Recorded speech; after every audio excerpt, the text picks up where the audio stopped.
Эмнеге кимдир бирөө өмүр бою 10-15 миң же 10 миң же 7 миң айлыктан чыга албай жүрө беришет. Эмне себептен? Бул жерде финансылык термостат деген жоопту берип кетсек, финансылык термостат сизди кечеги айлыгыңызга кармап турат. Мисалдарды келтирип берейин, түшүндүрүп берейин. Биздин окуучуларыбыздын бири Самара Кеңешова, кимдир бирөөңүздөр тааныйсыздар. Жаңы келгенде биздин бизнеске мен айына кошумча 10-15 миң таап турсам болот. Декреттеги адамга бул сонунда деп келген. Биз айтканбыз, үйрөнүп жүргөндө Самара уга келет 10-15 миңге чыга бер, бирок эсинде болсун, сен эртең бул бизнестен 50 миң дагы 100 миң да таба аласың дегенбиз. Мен ушундай акчаларды таба аламбы бул бизнесте деп таң калып уккан. Акыр аягы биздин бизнесте 200 миң сом кирешеге чыкты.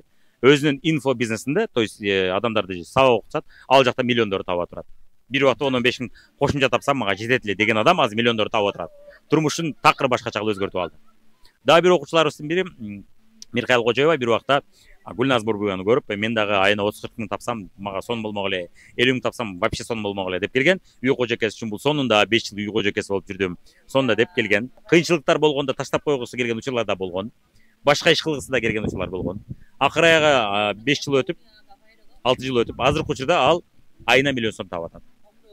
Мен кошумча 30-40 миң 50 миң сом тапсам болот деп келген. Гүлназ Бурбуя кошумча 30-40 миң сом декретте отурам, мага жетет деп келген. Азыркы учурда айына 600 миң сом киреше таап атат. Термостат чоңойгон. Акырындык менен термостат чоңойтуп отурсаңыз, сиз бир убакта сиз дагы 100 миң 200 миң сом кирешелерге чыга аласыз. Эмне кылыш керек анчын деген суроо болушу мүмкүн. Биринчиден, сиз ошол чөйрөгө аралашышыңыз керек. Ошондой акча таап аткан адамдардын арасында жүрүп, сиз дагы буга жетсе болот экен деп ишене баштайсыз. Дагы бир мисал, Атыргүл Арсланбек кызы бир убакта 7 миң сом айлыкка бизге жумушка келген, жардамчы болуп.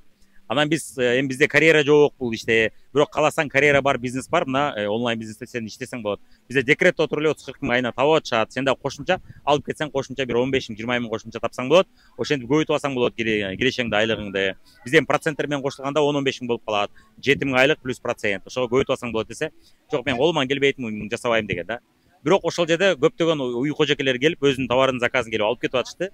Интернет дүкөндөн заказдарды алып кетип атышты, аларга товар берип иштеп атты. Анан караса үй кожокелер эле андан азыраак иштейт, бирок ошондой андан көп киреше таап атат. Ал эртеден кечке 9-дан 5-ке чейин ошол жумушта отурат, айына 10-15 миң айлык алат. Тигилер балдары менен декретте отуруп эле 30-40 миң таап атат. Өз көзү менен көрөт дагы, менин да колуман келет, мен эмнем кем деп, анан кийин термостатты чоңойтtu, менин да колуман келет экен деп жасай баштады. Ошол себептен чөйрөгө кошулуңуз. Ошондой киреше таап аткан чөйрөлөргө кошулсаңыз, сиз дагы термостатыңызды өстүрөсүз, биринчиден. Экинчиден, албетте өзүңүздүн үстүңүздөн иштеңиз, сабактарды алыңыз. Мен ошондой кирешелерди 30-40 миң, 50 миң же 100 миң сиз ишенбеген кирешелерди кантип тапсаңыз болот. Изденсеңиз табасыз. Эгерде ошондой чөйрөгө кошулгуңуз келсе, анда комментарийге жазыңыз.